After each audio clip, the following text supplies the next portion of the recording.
Hello dear friends, welcome back. നമ്മൾ കഴിഞ്ഞ ക്ലാസ്സിൽ പ്രോ സോഷ്യൽ ബിഹേവിയറിൻ്റെ പ്രെഡിക്റ്റേഴ്സാണ് ഡിസ്കസ് ചെയ്തത്. പ്രധാനപ്പെട്ട 5 പ്രെഡിക്റ്റേഴ്സാണ് പ്രോ സോഷ്യൽ ബിഹേവിയറിനുള്ളത്. അതിൽ ഇൻഡിവിജ്വൽ ഫാക്ടേഴ്സും സോഷ്യൽ ഫാക്ടേഴ്സും നമ്മൾ ഡിസ്കസ് ചെയ്തു. ഇന്ന് നമുക്ക് എൻവയോൺമെൻറ്റൽ ഫാക്ടേഴ്സും പേഴ്സണാലിറ്റി ട്രെയ്റ്റ്സും ഡെമോഗ്രാഫിക് ഫാക്ടേഴ്സും ഇങ്ങനെ ബാക്കിയുള്ള 3 പ്രെഡിക്റ്റേഴ്സ് ഏതൊക്കെയാണെന്ന് ഡിസ്കസ് ചെയ്യാം. First of all, environmental factors. പ്രധാനപ്പെട്ട 4 കാര്യങ്ങളാണ് എൻവയോൺമെൻറ്റൽ ഫാക്ടേഴ്സ് ആയിട്ടുള്ളത്. ഒന്ന്, opportunity. Having opportunities to engage in a pro social behaviour such as volunteering or donating to charity can increase the likelihood of such behaviour.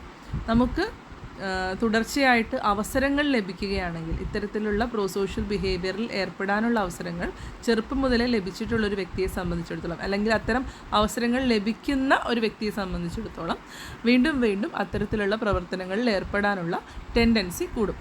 ഇപ്പോൾ for example, നമ്മൾ എപ്പോഴും എക്സാമ്പിളായിട്ട് എനിക്ക് തോന്നാറുള്ളത് മതസ്ഥാപനങ്ങളാണ് കേട്ടോ. മതപരമായിട്ട് ചാരിറ്റി ചെയ്യുക, അല്ലെങ്കിൽ ഡൊണേറ്റ് ചെയ്യുക, അല്ലെങ്കിൽ ഏതെങ്കിലും സംഘടനകളിൽ പ്രവർത്തിക്കുന്ന ആൾ, രാഷ്ട്രീയപരമായിട്ടോ അല്ലാതെയോ സന്നദ്ധ സംഘടനകളൊക്കെ ഉണ്ട്, പാലിയേറ്റീവ് കെയർ പോലുള്ള അങ്ങനെയുള്ള സംഘടനകളിലൊക്കെ പ്രവർത്തിക്കുന്ന ആളുകൾ അല്ലെങ്കിൽ അവരുടെ മക്കൾ, അപ്പോൾ ഇത് കണ്ട് ശീലിച്ച് വളരുമ്പോൾ നമുക്ക് വീണ്ടും വീണ്ടും ഓപ്പർച്യൂണിറ്റീസ് കിട്ടും ഇത്തരത്തിലുള്ള പ്രോ സോഷ്യൽ ബിഹേവിയറിൽ ഏർപ്പെടാനുള്ള. ആ ഒരു ഓപ്പർച്യൂണിറ്റി കിട്ടൽ നമ്മളെ വീണ്ടും വീണ്ടും അത്തരത്തിലുള്ള ഒരു പ്രവർത്തനത്തിൽ ഏർപ്പെടാൻ, ഇപ്പോൾ അത്തരത്തിലുള്ളൊരു സാഹചര്യം വരുന്ന സമയത്ത് കൂടുതൽ സന്നദ്ധതയോടുകൂടെ സഹായിക്കാൻ വേണ്ടി നമുക്ക് തോന്നും. അപ്പം ഓപ്പർച്യൂണിറ്റി എന്ന് പറയുന്നത് പ്രധാനപ്പെട്ട ഒരു പ്രെഡിക്റ്ററാണ്. Next one is resources. Having access to resources such as time, money or skill can enable individuals to engage in a pro social behaviour. ഒരു വ്യക്തിക്ക് സഹായിക്കണം എന്നുണ്ടാവും, പക്ഷേ അതിനുള്ള സമയമോ സ്കില്ലോ അല്ലെങ്കിൽ വേണ്ടത്ര പണമോ ഒന്നും ഇല്ലാത്തതിൻ്റെ പേരിൽ അയാൾക്ക് സഹായിക്കാൻ പലപ്പോഴും അങ്ങനെ ഉണ്ടായിട്ടുണ്ടല്ലോ, നമുക്കൊക്കെ ഉണ്ടായിട്ടുണ്ടാവും. നമ്മുടെ അടുത്ത് ഒരു പൈസ ഇല്ലാത്തപ്പോഴായിരിക്കും ചിലപ്പം ഏതെങ്കിലും എന്താ പറയുക, കിഡ്നി പേഷ്യൻറ്റോ അല്ലെങ്കിൽ എന്തെങ്കിലും ഒരു സിവിയറായ ക്യാൻസർ പേഷ്യൻ്റ് പോലുള്ള ആൾക്കാരുടെയൊക്കെ സഹായിക്കണം എന്നുള്ള അഭ്യർത്ഥന വരുന്നത്. അപ്പോൾ നമുക്ക് കൂടുതൽ സഹായിക്കണം എന്നുണ്ടെങ്കിൽ നമ്മുടെ അടുത്ത് ഒന്നും ഉണ്ടാവില്ല ചിലപ്പം. അപ്പം കാശില്ലാത്തതോ അല്ലെങ്കിൽ സ്കില്ലില്ലാത്തതോ,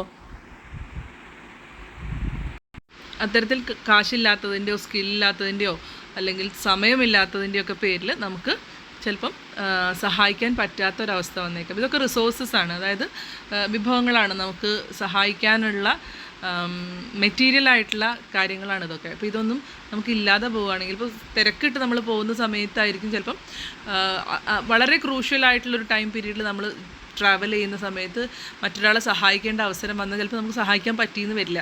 നമുക്ക് സന്നദ്ധതയുണ്ട് മനസ്സുകൊണ്ട്, പക്ഷേ ടൈം നമ്മളെ ചിലപ്പോൾ അതിനനുവദിക്കില്ല. അപ്പോൾ അങ്ങനെയുള്ള ഒരുപാട് കേസസ് ഉണ്ട്. അപ്പം റിസോഴ്സസ് എന്ന് പറയുന്നത് വളരെ ഇമ്പോർട്ടൻ്റ് ആയിട്ടുള്ളൊരു പ്രെഡിക്റ്ററാണ്. Okay, next one is cultural values. Cultural values that emphasise the importance of helping others can encourage the pro social behaviour. ഞാൻ നേരത്തെ പറഞ്ഞിരുന്നു, ഇപ്പം അർജുൻ എന്ന് പറയുന്ന ഒരു ചെറുപ്പക്കാരൻ രക്ഷിക്കാൻ വേണ്ടി മനാഫ് നടത്തിയ പോരാട്ടങ്ങളെപ്പറ്റി നമുക്കറിയാവുന്നതാണ്. അതൊരു വലിയ എക്സാമ്പിളാണ്. ആ സമയത്ത് ആ ഒരു നാട്ടിൽ ആ ലാൻഡ് സ്ലൈഡിൽ അകപ്പെട്ടു പോയ മറ്റുള്ളവരുടെ മൃതശരീരങ്ങളും കൂടെ കണ്ടെടുക്കാൻ പറ്റി.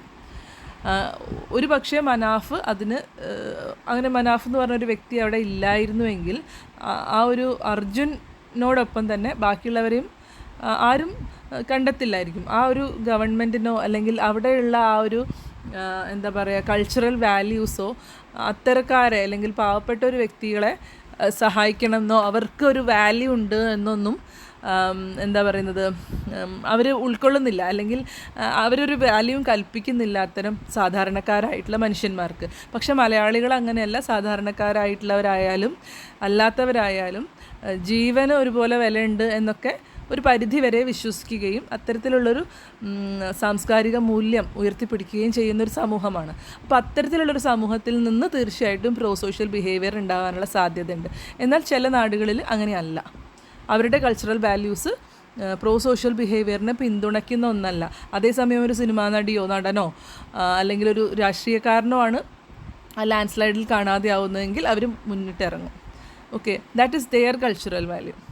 കൾച്ചറൽ വാല്യൂ എന്ന് പറയുന്നത് ഒരു സ്ട്രോങ് ആയിട്ടുള്ളൊരു പ്രഡിക്റ്ററാണ് പ്രോ സോഷ്യൽ ബിഹേവിയറിനെ സംബന്ധിച്ചിടത്തോളം. Next one is institutional support. Support from institutions such as schools or workplaces can facilitate pro-social behavior. അപ്പം നമ്മുടെ കോളേജോ സ്കൂൾസോ നമ്മൾ പഠിച്ചിട്ടുള്ള സ്കൂൾസോ അല്ലെങ്കിൽ മറ്റേതെങ്കിലും നമ്മുടെ വർക്ക് പ്ലേസസോ ഒരു പ്രോ സോഷ്യൽ ബിഹേവിയറിനെ സപ്പോർട്ട് ചെയ്യുന്ന ഒരു സ്ഥാപനമാണെങ്കിൽ, ഇപ്പം ഒരു സ്കൂള് അല്ലെങ്കിൽ ഒരു കോളേജ് ഒരു ഗ്രാമത്തിനെ ദത്തെടുക്കുകയും അവിടുത്തെ പാവപ്പെട്ട ആളുകൾക്ക് വീട് നിർമ്മിച്ച് നൽകുകയൊക്കെ ചെയ്യാൻ വേണ്ടിയിട്ട് സന്നദ്ധത കാണിക്കുന്ന ഒരു സ്ഥാപനമാണെങ്കിൽ തീർച്ചയായിട്ടും അവിടെയുള്ള ആളുകൾക്ക് അതൊരു ശീലമായി തീരും. അത്തരത്തിൽ അത് നല്ലൊരു ഇമേജാണ് കൊടുക്കുക. അപ്പോൾ അങ്ങനെയുള്ളൊരു ഇൻസ്റ്റിറ്റ്യൂഷണൽ സപ്പോർട്ട് ഉണ്ടാകുമ്പോൾ തീർച്ചയായിട്ടും പ്രോ സോഷ്യൽ ബിഹേവിയറിൽ ഏർപ്പെടാൻ അവിടെയുള്ള ആളുകൾ ശ്രമിക്കാൻ സാധ്യതയുണ്ട്. അപ്പം ഇൻസ്റ്റിറ്റ്യൂഷണൽ സപ്പോർട്ട് എന്ന് പറയുന്നതും വളരെ ഇമ്പോർട്ടൻ്റ് ആയിട്ടുള്ളൊരു പ്രഡിക്റ്ററാണ്, എൻവയോൺമെൻറ്റൽ ഫാക്ടേഴ്സിൽ വരുന്ന ഒരു പ്രഡിക്റ്ററാണ്. Okay, now personality traits. Personality traits എന്ന് പറയുമ്പോൾ മനുഷ്യൻ്റെ സ്വഭാവ രീതികളാണ് ഉദ്ദേശിക്കുന്നത്. അതിൽ പ്രധാനമായിട്ടും 4 എണ്ണമാണുള്ളത്. എഗ്രിയബിൾനെസ് എന്ന് പറയുമ്പോൾ മറ്റുള്ളവരെ നമ്മൾ അംഗീകരിക്കാനുള്ള ഒരു മനസ്സ് എന്നുള്ളതാണ് അർത്ഥം. അപ്പം നല്ല രീതിയിൽ മറ്റുള്ളവരെ അംഗീകരിക്കാനുള്ള ഒരാൾ, അംഗീകരിക്കാൻ മനസ്സുള്ള ഒരാൾ തീർച്ചയായിട്ടും വളരെയധികം കോപ്പറേറ്റീവും അതുപോലെ ഹെൽപ്ഫുള്ളുമായിരിക്കും. അവർ മറ്റുള്ളവരെ സഹായിക്കാൻ വേണ്ടിയിട്ട് തുനിഞ്ഞിറങ്ങും. Okay, next is conscientiousness. അങ്ങനെ പറഞ്ഞിട്ടുണ്ടെങ്കിൽ individual high in conscientiousness tend to be more reliable and responsible which can manifest in social behaviour. ഇപ്പോൾ കൺസൈൻഷ്യസ്നെസ് എന്ന് പറഞ്ഞിട്ടുണ്ടെങ്കിൽ എന്താ പറയുക, നമുക്ക് വിവരമുണ്ടോ എന്നൊക്കെ ചോദിക്കാറില്ലേ, നിനക്ക് ബോധമുണ്ടോ, അല്ലെങ്കിൽ എന്താ പറയുക, നിനക്ക് തിരിച്ചറിവില്ലേ എന്നൊക്കെ നമ്മൾ ചോദിക്കാറില്ലേ. ആക്ച്വലി അതൊക്കെയാണ് ഈ കൺസൈൻഷ്യസ്നെസ് എന്ന് പറഞ്ഞാൽ. കോമൺ സെൻസ് എന്നൊക്കെ നമുക്ക് ഉദ്ദേശിക്കാൻ വേണമെങ്കിൽ. അപ്പം മറ്റൊരു വ്യക്തിയുടെ പ്രശ്നങ്ങൾ നമ്മൾ മനസ്സിലാക്കുകയും അതറിഞ്ഞ് പ്രവർത്തിക്കുകയും ചെയ്യുന്ന ആ ഒരു നിലപാടിനെയാണ് കൺസൈൻഷ്യസ്നെസ് എന്ന് പറയുന്നത്. ചിലപ്പം ചിലർ എന്താ പറയുക, മനസ്സിലാക്കില്ല, കണ്ടറിഞ്ഞ് പ്രവർത്തിക്കില്ല. അങ്ങനെ കണ്ടറിഞ്ഞ് പ്രവർത്തിക്കാൻ കഴിയുന്ന സ്വഭാവമുള്ള ആൾക്കാർ പെട്ടെന്ന് സഹായിക്കും. അതേസമയം മറ്റാൾക്ക് അത് തിരിച്ചറിയാൻ പറ്റിയിട്ടുണ്ടാവില്ല. അങ്ങനെ ഒരു സഹായം മറ്റൊരു വ്യക്തിക്ക് ആവശ്യമുണ്ട് എന്ന് തിരിച്ചറിയാൻ ചിലപ്പോൾ പറ്റില്ല, അയാളെ പറഞ്ഞ് ബോധ്യപ്പെടുത്തേണ്ടി വരും. അപ്പം ഓൾറെഡി അത്തരത്തിലുള്ളൊരു ബിഹേവിയർ ഉള്ള ഒരാൾ എന്ത് ചെയ്യും, പ്രോ സോഷ്യൽ ബിഹേവിയറിൽ ഏർപ്പെടാനുള്ള സാധ്യത കൂടുതലാണ്. So it is A good predictor. And extraversion.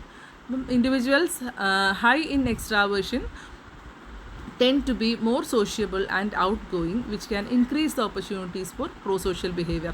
നിങ്ങൾ ഇൻട്രോവേർട്ട്നെസ്സും ഒക്കെ കേട്ടിട്ടുണ്ടാവില്ല. അതിൻ്റെ നേരെ ഓപ്പോസിറ്റാണ് എക്സ്ട്രാവേർഷൻ എന്ന് പറഞ്ഞിട്ടുണ്ടെങ്കിൽ. എക്സ്ട്രാവേർട്ട് ആയിട്ടുള്ള ഒരാൾ എന്ത് ചെയ്യുമെന്ന് വെച്ചിട്ടുണ്ടെങ്കിൽ എല്ലാവരുമായിട്ട് വളരെയധികം ഫ്രണ്ട്ലി ആയിരിക്കും, കൂടുതലായിട്ട് ആളുകളോടൊപ്പം പുറത്തു പോവുകയും പല സാഹചര്യങ്ങളിലും കൂടെ യാത്ര ചെയ്യും, എക്സ്പ്ലോർ ചെയ്യുകയൊക്കെ ചെയ്യും. ആ സമയത്ത് അവർക്ക് കൂടുതൽ ചാൻസസ് ആണ് ഇത്തരത്തിലുള്ള സഹായങ്ങൾ ചെയ്യുന്നതിനായിട്ട്.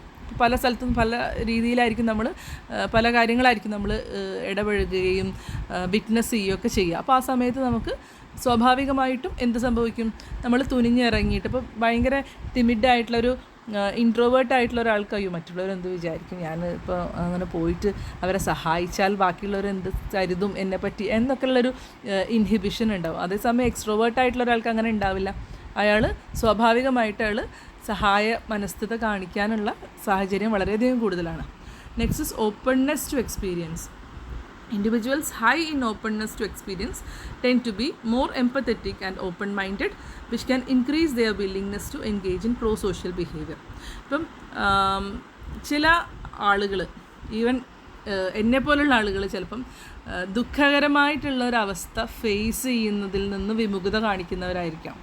ഇപ്പോൾ ഫോർ എക്സാമ്പിൾ നമ്മളൊരു മിസറബിൾ ആയിട്ടുള്ള ഒരു ആളുടെ നമ്മൾ റീൽസ് ഇങ്ങനെ കണ്ടുപോകുന്നതിൻ്റെ ഇടയ്ക്ക് മിസറബിൾ ആയിട്ടുള്ളൊരു റീൽ കാണുമ്പോൾ നമ്മുടെ മനസ്സ് അസ്വസ്ഥമാകണ്ടെന്ന് വിചാരിച്ച് വേഗം ആ റീല് ഒഴിവാക്കി വിടും. അല്ലെങ്കിൽ ഒരു മരണ വീട്ടിലോ അല്ലെങ്കിൽ പ്രത്യേകിച്ചും ചെറിയ കുട്ടികളോ ഒക്കെ മരിക്കുന്ന ഒരു സാഹചര്യമൊന്നും ഫേസ് ചെയ്യാൻ പറ്റാതെ ആ വീട്ടിൽ പോവാതെ കഴിച്ചു കൂട്ടുന്ന ആളുകളൊക്കെ ഉണ്ട്. അത്തരത്തിലുള്ള ആൾക്കാർക്ക് എക്സ്പീരിയൻസിനോട് ഓപ്പൺനെസ് ഇല്ല. അങ്ങനെ ഒരാളുടെ വിഷമം കണ്ടാൽ മാത്രമാണ്, സഹജീവിയുടെ വിഷമം കാണാനുള്ള മനസ്സ് നമ്മൾ, ആ ഓപ്പൺനെസ് നമ്മൾ കാണിച്ചാൽ മാത്രമാണ് നമുക്ക് അവരോട് എമ്പതി ഉണ്ടാവുള്ളൂ. നമ്മുടെ മനസ്സ് അസ്വസ്ഥമാകും എന്നുള്ളൊരു കാരണത്താൽ അതിൽ ഇൻവോൾവ് ചെയ്യാതിരിക്കുന്നത് തെറ്റാണ്. അല്ലെങ്കിൽ അങ്ങനെ ഇൻവോൾവ് തെറ്റാണോ ശരിയാണോ എന്നുള്ളതിനേക്കാളും അതൊരു പേഴ്സണാലിറ്റി ട്രെയ്റ്റാണ്. ചില ആളുകൾക്ക് അത് വളരെ ഓപ്പണായിട്ട് ഓരോ എക്സ്പീരിയൻസിലൂടെയും കടന്നു പോകും. അവർ അങ്ങനെ കടന്നു പോവുകയും അവിടെയുള്ള ആളുകളോട് എമ്പതി കാണിക്കുകയും അവരെ സഹായിക്കാനുള്ള സാഹചര്യം കൂടുതൽ ഉണ്ടാവുകയും ചെയ്യുന്നു. So openness to experiences a strong predictor. അടുത്തതായിട്ട് ഡീമോഗ്രാഫിക് ഫാക്ടേഴ്സാണ്. ഡീമോഗ്രാഫിക് ഫാക്ടേഴ്സിലും 4 പ്രധാനപ്പെട്ട ഫാക്ടേഴ്സാണ് വരുന്നത്. First one is age. Older adults tend to engage in more prosocial behaviour such as volunteering. നമുക്ക് കുറേ ലൈഫ് എക്സ്പീരിയൻസസ് വർദ്ധിക്കുന്നതിനനുസരിച്ച് നമ്മൾ എന്ത് ചെയ്യും, പ്രോ-സോഷ്യൽ ബിഹേവിയറിൽ ഏർപ്പെടാനുള്ള സാഹചര്യം കൂടുതലാണ്. ചെറിയ കുട്ടികളെക്കാളും അല്ലെങ്കിൽ ടീനേജേഴ്സിനേക്കാളൊക്കെ കുറച്ചും കൂടെ യങ് ആയിട്ടുള്ള അല്ലെങ്കിൽ യങ്സ്റ്റേഴ്സ്, അതുപോലെ കുറച്ചും കൂടെ അഡൾട്ടായിട്ടുള്ള ആൾക്കാരൊക്കെ എന്ത് ചെയ്യും, പ്രോ-സോഷ്യൽ ബിഹേവിയറിൽ ഏർപ്പെടാനുള്ള സാഹചര്യം കൂടുതലാണ്. Next one is sex. Women tend to engage in more pro-social behavior such as helping and caring of others. അത് ഡിബേറ്റബിൾ ആണെങ്കിൽ പോലും നമ്മളധികം കണ്ടിട്ടുള്ളത് ഫെമിനൈൻ ആയിട്ടുള്ള ആൾക്കാർക്ക് എന്താണ്, കുറച്ചും കൂടെ ഒരു കാരുണ്യവും അങ്ങനത്തെ കുറച്ച് ഇമോഷൻസൊക്കെ കൂടുതലായിരിക്കും. അപ്പം സ്ത്രീകൾ പൊതുവെ സഹായിക്കാൻ മനസ്കത ഉള്ളവരായിരിക്കും, സഹായ മനസ്കത കൂടുതലുള്ളവരായിരിക്കും. ഇപ്പോൾ സെക്സ് എന്ന് പറയുന്നത് ഒരു ഡിറ്റർമിനൻ്റാണ് അല്ലെങ്കിൽ ഒരു പ്രഡിക്റ്ററാണ്. Next is education. Higher levels of education tends to associated with more prosocial behaviour. നമുക്ക് വിവരവും വിദ്യാഭ്യാസവും ഒക്കെ കൂടുന്നതിനനുസരിച്ച് സ്വാഭാവികമായിട്ടും നമുക്ക് എന്ത് വേണം, സഹജീവികളോട് കാരുണ്യം ഉണ്ടാവേണ്ടതാണ്. Okay, next one is income. Higher income levels tend to be associated with more prosocial behaviour such as charitable donation. നിങ്ങൾക്കറിയായിരിക്കും, ഒരുപാട് ധനവാന്മാരായിട്ടുള്ള വ്യക്തികൾ എപ്പോഴും പ്രോ-സോഷ്യൽ ബിഹേവിയറിൽ ഏർപ്പെടാറുണ്ട്. നമുക്ക് സാധാരണക്കാർക്കും ചെയ്യാം, എന്നാലും അതുകൊണ്ട് വലിയൊരു മെച്ചം ഉണ്ടാവുന്നില്ല എന്നുള്ളത് കൊണ്ട് അത് കണക്കിലെടുക്കുന്ന സമയത്ത് ഇൻകം എന്ന് പറയുന്നത് വലിയൊരു ഫാക്ടറാണ്. സത്യത്തിൽ ഉള്ളതിൽ നിന്നും സംഭാവന ചെയ്യുന്നവരുണ്ട്, ഇല്ല എന്നല്ല പറയുന്നത്. എന്നാലും ഇൻകം കൂടുതലുള്ളവർ കൂടുതലായിട്ട് ഇത്തരത്തിലുള്ള ചാരിറ്റി ആക്ടിവിറ്റീസിൽ ഏർപ്പെടാനുള്ള സാധ്യത കൂടുതലാണ്. ഇൻകം എന്ന് പറയുന്നത് വലിയൊരു ഡിറ്റർമിനൻ്റാണ്. അപ്പം അതൊരു pro-social behavior important ആയിട്ടുള്ള ഫാക്ടേഴ്സാണ്. So these are the predictors can interact with each other in complex ways and individual differences play a significant role in shaping pro-social behavior. pro-social behaviorനെ രൂപപ്പെടുത്തുന്നതിൽ, ഒരു വ്യക്തിയുടെ pro-social behaviorനെ രൂപപ്പെടുത്തുന്നതിൽ ഇത്തരത്തിലുള്ള predictorsനൊക്കെ വളരെ സിഗ്നിഫിക്കൻ്റ് ആയിട്ടുള്ളൊരു റോളുണ്ട്. So that is all about pro-social behavior and its predictors. Thank you for watching.